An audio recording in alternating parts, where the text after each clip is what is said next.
All right, we are talking about the pigment of aging, the accumulation of the aging pigment. It's really no pigment at all. It's actually cell junk, cell debris. Technically, it's called lipofuscin. It appears as brown spots on the skin that are associated with getting older. It's a rare older person. It's a rare person over the age of, say, 65, 70, 75 who doesn't have these brown spots, these lipofuscin spots. They're not pigment. They don't have anything to do with the sun. A lot of people think that if they wear sunscreen or they stay out of the sun, they'll avoid the demonstration or the appearance of these aging pigments. But they have nothing to do with the sun. They have nothing to do with darkening of the skin. They're actually showing up underneath the skin. You see them on top of the skin, but they're really appearing deeper underneath the skin. Lipofuscin accumulation represents a breakdown in cell health, not just a breakdown in cell health, but also deficiencies in nutrients, especially fatty nutrients, and very likely impaired fat absorption. The coating of the cell, the outside part of the cell membrane, plays a very, very important role in the development of lipofuscin, in the appearance of cell death, and also in the energizing of a cell. If all disease is cell disease, we've said that so many times on this program, all disease is cell disease. If this is true, that all disease is cell disease, we can think of cell disease as cell energy disease.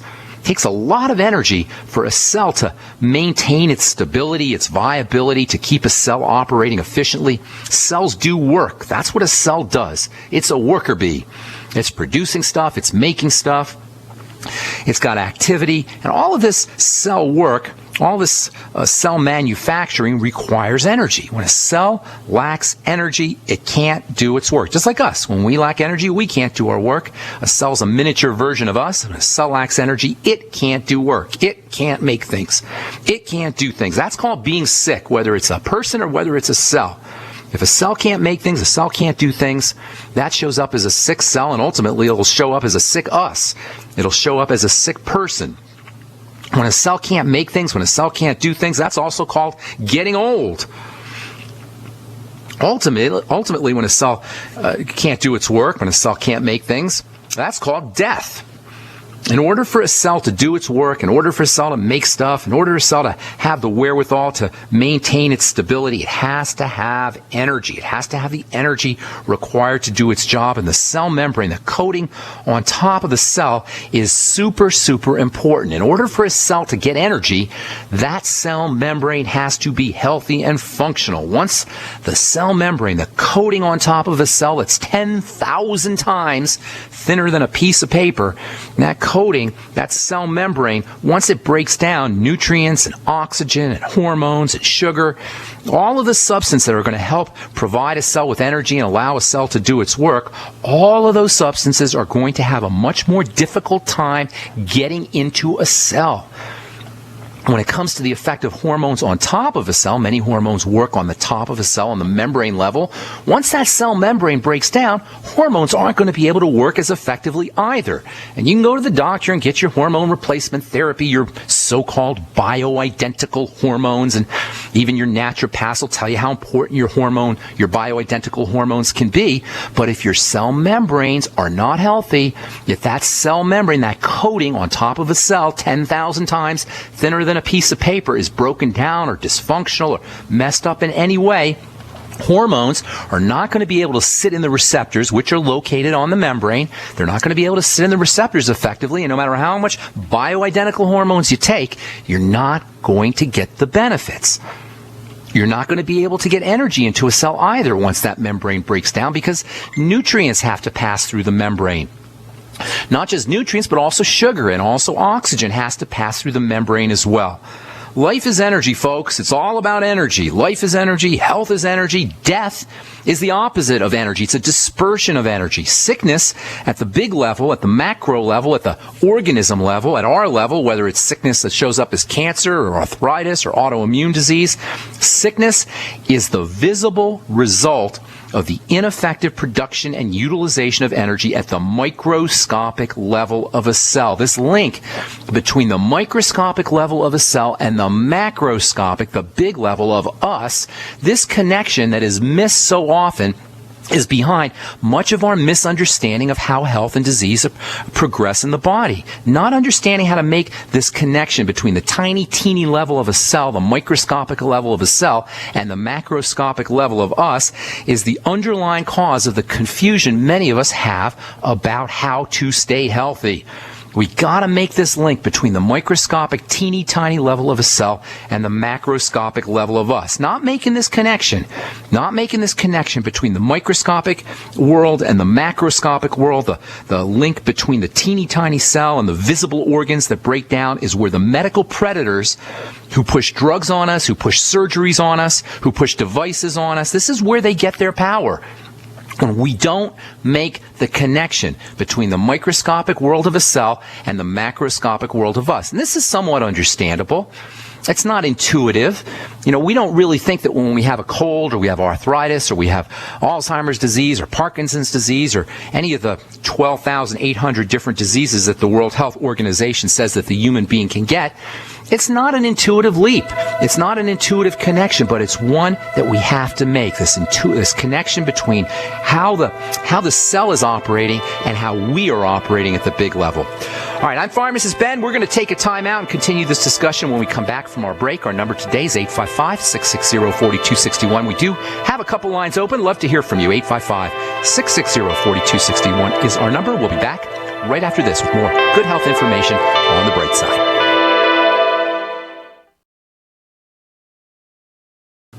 Okay, so we got this tiny, teeny little cell, 1/100th the size of a head of a pin. When that cell starts to break down, that's when disease shows up. Now, certainly you've got redundancy in the body. There's trillions upon trillions of cells, and one cell breaks down, two cells break down. Even if 100,000 cells break down, you may not even notice it. But once the cells start to break down in earnest, that's where disease shows up. And not understanding this link between the small and the big is really where the medical model gets its power. We don't make this intuitive connection between the teeny tiny level of a cell and the visible organs and tissues that break down to our ultimate detriment. It makes us vulnerable to the predatory medical model. The medical model can't profit at the level of a cell. The medical model can't help us at the level of a cell. The medical model is helpless at the level of a cell because a cell is not stupid. A cell is not going to take in prescription drugs and utilize those prescription drugs. At the level of a cell, the medical model, the drug and pharmacological model of so-called health, it's not really health, maybe disease management. At the level of a cell, the medical model can only block and suppress and poison and remove and cut and destroy. I call that anti-medicine, as in antihypertensives, as in anticoagulants, as in anti-inflammatories, as in antibiotics, as in anti-anxiety. There's no such thing as a pro-medicine. There's no probiotic medicine. Probiotics are nutritional. Pro-medicines are nutrients. Anti-medicines are drugs. There's blocker medicines, calcium channel blockers, beta blockers, alpha blockers, TNF blockers, or inhibitors, ACE inhibitors, COX-2 inhibitors, proton pump inhibitors. That's what our drugs are. They inhibit, they block, and they're anti-life. Now, does that sound like a good thing? Where did this even come from? This idea that we can anti the body back to health, that we can inhibit the body back to health, that we can block the body back to health. Well, it comes from the fact that we don't make the link between the teeny tiny level of a cell and the macro level of the disease state. And it's not the doctor's fault either. You don't want to blame the doctors because they're trained in disease. They're not trained in health. Doctors are not trained in health. And a doctor has no business trying to tell somebody how to be healthy.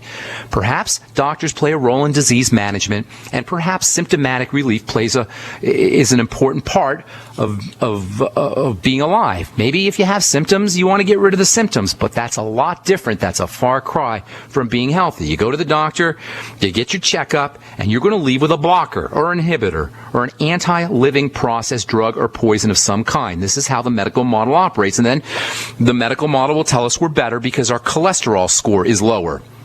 Not that we're feeling better, but our cholesterol score is lower, or our TSH score is lower, or our liver panels, or our estradiol numbers are within some kind of drug company mandated or recommended normal, whatever that means, normal.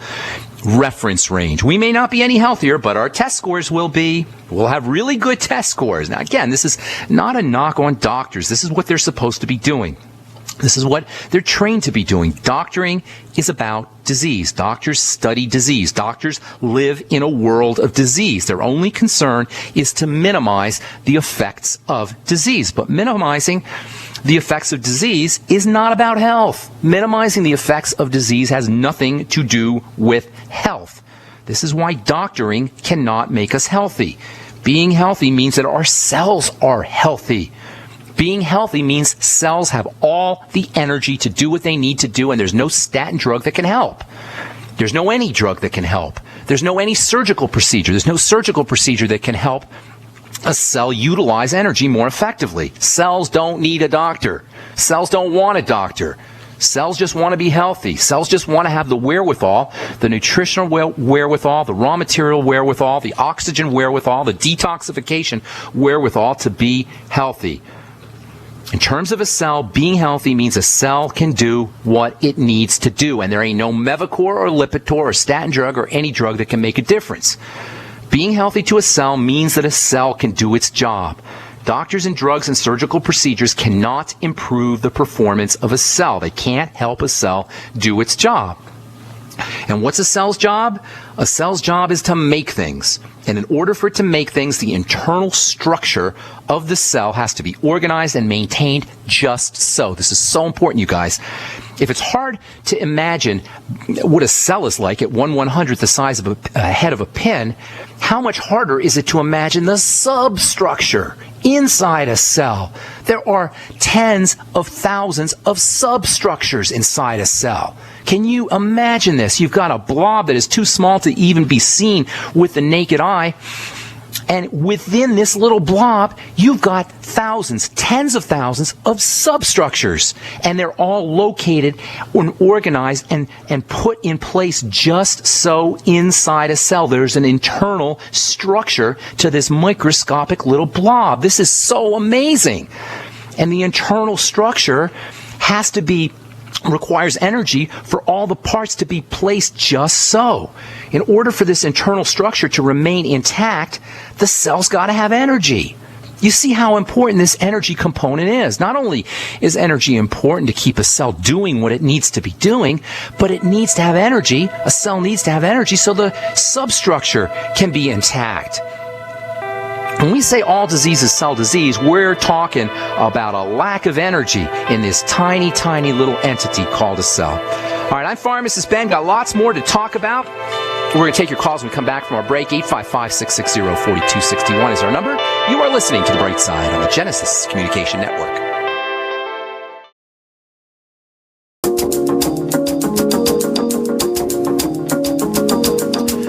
We are back on The Bright Side. I am Pharmacist Ben. Thanks for being here. Tomorrow we'll continue talking about cell aging, cell dysfunction, and how lipofuscin, aging pigment, plays a role, or how it plays a role. Cell dysfunction plays a role in the accumulation of lipofuscin. And we'll talk about nutritional supplements that you can use to help stabilize a cell, keep it viable, keep it healthy, and reduce lipofuscin pigmentation, the aging pigment. Not really, not pigment per se, but dead cell residue, if you will, and all has to do with how a cell processes its waste. We will continue talking about that tomorrow. On The Bright Side, time to hit our phones. 855-660-4261 is our number. Love to have you aboard. 855-660-4261 is our number. Let's go off to Michigan and welcome John to The Bright Side. What's going on?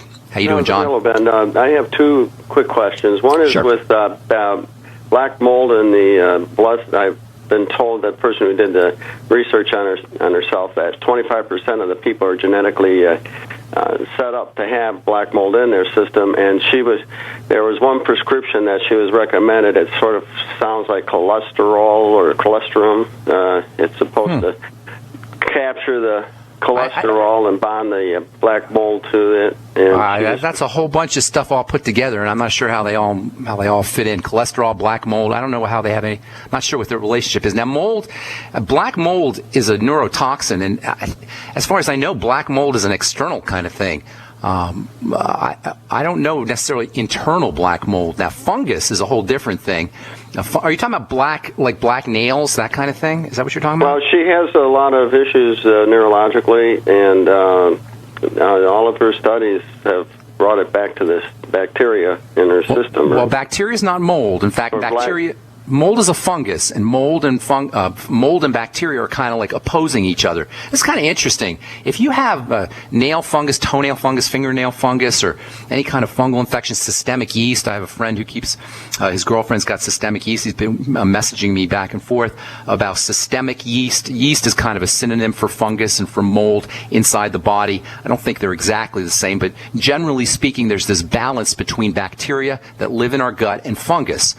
Now, when our gut is healthy, the bacteria in the gut will kind of balance out the fungus, and they'll all live in this nice, healthy, symbiotic relationship where they're all balanced. However, when we have gut problems, when we're drinking or we're taking antibiotics or drinking antibiotic-laden water or eating antibiotic-containing fish and meat, or chlorine in water, fluoride in water, even drugs in water, all of these can conspire to destroy bacteria that live in the gut.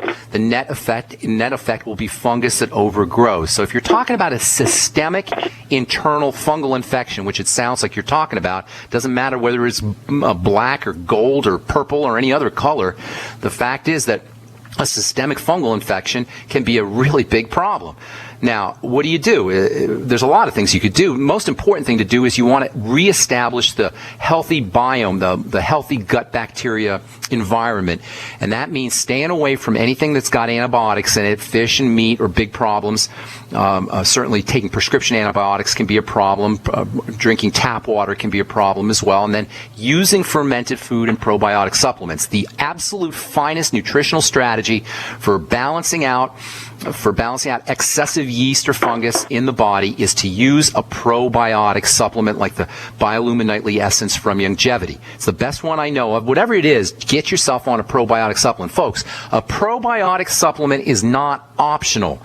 These days, because of how toxic our environment is, as I say, antibiotics everywhere, killing bacteria, chlorine in the water, fluoride in the water, killing our gut bacteria, a probiotic like the Biolumin Nightly Essence from Longevity is just flat out not optional, especially if you're dealing with a systemic fungal infection that can show up on the nails, or can show up as fatigue, or can show up as skin diseases. There's all kinds of ways these chronic fungal infections can show up. In any case, getting yourself on the Nightly Essence or a good probiotic supplement is a must.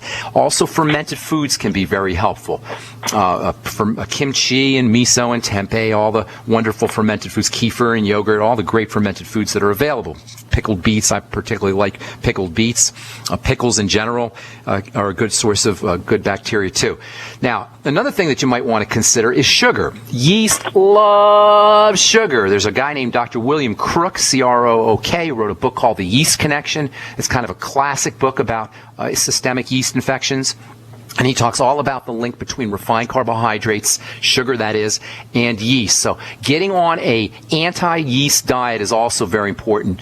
John, I would be considering that. Staying away from refined carbohydrates, flour, pasta, rice, potatoes, certainly desserts, and fruit juices are also important, in addition to making sure that you're getting your probiotics. If you have a problem weaning yourself off of carbs, refined carbs, I should say, the best strategy is to up your protein. Eating more protein is the easiest way to reduce your refined carbohydrate intake. And by the way, when we beat up on carbs on this program, what we're beating up on is processed and refined carbohydrates. Most of our calories should be coming from carbohydrates, but they should be coming from vegetable carbohydrates, not from grain carbohydrates, seed carbohydrates, and certainly not from processed carbohydrates that are so high in calories and in raw energy that the body has to deal with. I hope that helps, John.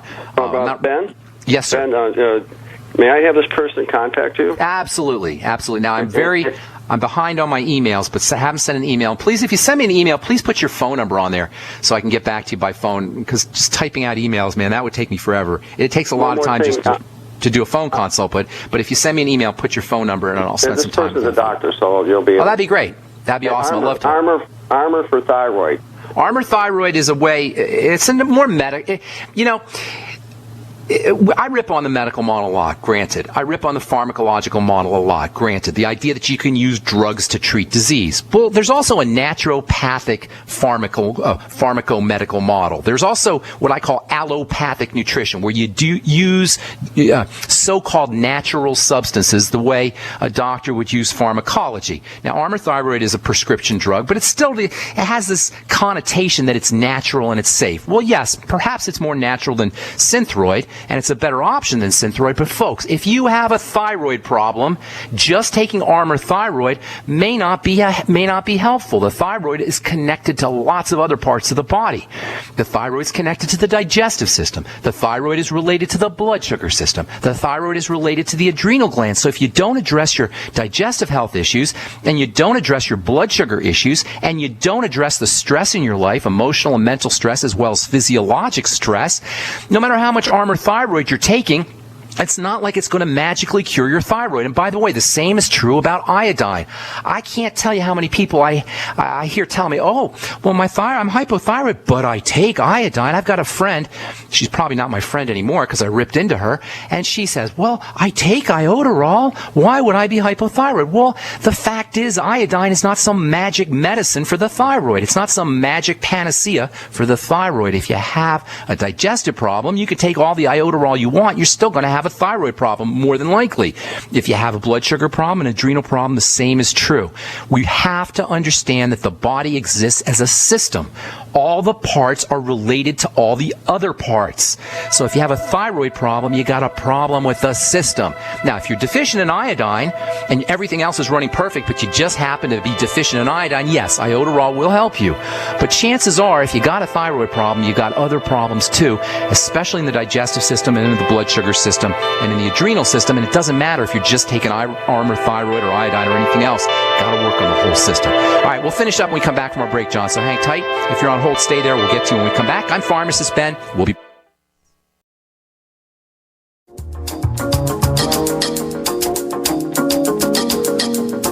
All right, we're back on the bright side. I'm Pharmacist Ben. John in Michigan. Got to wind down here, my friend. What's going on? Anything else I can help you with? The doctor that prescribed that, she cured her husband of cancer. He had deep sinus cancer, and she used a turmeric product, and she's an MD and a holistic doctor, and she has a book out now, too, you might be interested in. Her name is Dr. Catherine Roth, if you just search that. R-O-S-S, Ross? R-O-T-H. And Roth. Okay, I will look that up. Look that up. Thank you so much, John. Appreciate it, man. Yeah, okay, take care. Have a good day. All right, Irene in California, what's going on? Welcome to the bright side. Hi, yes. I spoke with you a couple weeks ago, and you recommended some things for my adrenal fatigue. You said take some C, 10,000 or whatever, and zinc, I think with copper. And then I also want to take the nightly essence, the Biolumin, whatever those are. Yeah. I can't swallow pills. Oh, you can't? Oh, my God, no. That's terrible. Try some applesauce. Did you ever try putting in applesauce? That's an old pharmacy trick. You put it in apple... No, they just totally get stuck. Eat an applesauce? Seriously. Or coconut oil? You mean to take with the pills? Yeah, you put the pill in some coconut oil, which is very slippery, or applesauce, which is slippery, a little sugary, but it slips down the throat. That's an old pharmacy trick for people who can't take vitamins, who can't take pills. I'll try the coconut. Yeah, try coconut oil, stick it in some coconut oil, and then swallow the coconut oil, and then that'll help the pill slide down your throat, and you'll get the coconut oil, too, which is very good for you, by the way. Right. So make sure it's organic coconut oil, though. Oh, yeah, I've got all that stuff. Okay, and then I have a question for my friend. Did I tell you about, I'm sorry, Irene, did I tell you about sea salt for the adrenal glands, too? Oh, I have that. Okay, good. Yeah, Sipping on sea salt's great. Yeah, perfect. Okay, go ahead. A friend of mine he's 65 years old. Okay. And he gets testosterone implants. Okay. Like every month or every 6 weeks or something. And he said it's made a big difference for him with energy and mood and well-being and all that. But he said it's not doing anything for his what? Sexual performance. Really? And is there anything he can take for that? To perform? I love the way they say perform, like you're a circus clown or something. Oh. Here's the deal. How old is he, did you say? I think he's like 65. Okay, well, he's young enough. He's not noticing a difference from the testosterone. Usually that works pretty well for performance. A couple ideas here. First of all, if he's got any circulatory problems, that's going to cause some issues with getting erections. So he has to. I would be considering it to be a circulatory issue, especially if he's 65 years old and if he has a history of blood pressure problems or heart problems or anything like that. That might be something to address. You can use the B vitamins, especially niacin, vitamin B3, very important for blood fats and for improving circulation. And I'd also be considering male boosting hormones that boost testosterone in addition to just straight testosterone. There's a whole bunch of those. Zinc is very, very important for the male reproductive system, as is vitamin E. In fact, vitamin E, its a Latin name, means tocopherol, means to bear children, and that's because of its positive effect on fertility as well as sexual performance. 400 IU a day is a good place to be with vitamin E. We're going to talk about vitamin E tomorrow as it regards lipofuscin, but also for helping get erections. Vitamin E can be important. Same with zinc. Always balance out your zinc with copper. And then there's an amino acid called arginine, which can be very helpful. Maybe 1 gram to 5 grams of arginine a day might be something to think about. Usually the testosterone works really well. You might also want to try some DHEA. 10 to 15 milligrams a day on DHEA for improving erections. Sometimes that helps also. And then vitamin A also might help too. 20,000 international units a day of vitamin A. All right. Okay. Great. Irene, is that you. good? Thank you, ma'am. Thanks for calling. Also, I forgot to say blood sugar problems can also, diabetes and pre-diabetes or hyperinsulinemia, too much insulin, that can also have a negative effect on sexuality. So stabilizing the blood sugar and eating more protein to stabilize the blood sugar is your best strategy. All right, Rod in Florida, what's going on? Welcome to the bright side. Well, Rod. Ben. Hey, Rod. Yeah, Ben. What is eczema? How do you cure it? And, okay. Great question. One more thing. Does it lead to manifest itself in MRSA? There might be a relationship. MRSA, methicillin-resistant Staph aureus. There's staph on the skin. MRSA is when that staph becomes resistant to antibiotics. Eczema is a condition of an inflammatory condition. This is where I was talking about earlier in the program, how there's this connection between the microscopic level of a cell and the macroscopic appearance of symptoms. When we see eczema, which shows up as rashes or incomplete growth of skin, you'll see the underneath layers of the skin appearing. The skin doesn't get covered over the way it typically does if it's healthy. Skin cells aren't dividing like they should. They're not growing like they should. Why don't skin cells grow like they should? Well, they don't grow like they should for the same reason all cells don't grow like they should, whether they're in your heart or whether they're in your liver or your bone or on your skin. They don't grow like they should. Skin cells don't grow like they should because there's inflammation around the cell, keeping that cell from getting nutrition, keeping that cell from getting oxygenated, and keeping that cell from draining away toxins. The inflammatory process, even though it doesn't look like there's inflammation when you have eczema, there is. This is so important, you guys. It doesn't appear like there's any inflammatory process or inflammatory mechanisms kicking in, but the fact that you have eczema is proof positive that there is inflammation going on. Now, inflammation is a defensive response. That means the body is defending itself from something. The first thing to look at whenever there's inflammation, whether you see it or whether you don't, the first thing to think about is why is something getting into the body, or how is something getting into the body that's triggering this defensive response? Well, almost always it's going to be related to food. So for eczema, the first thing to focus on is food and malabsorption, especially malabsorption of fats.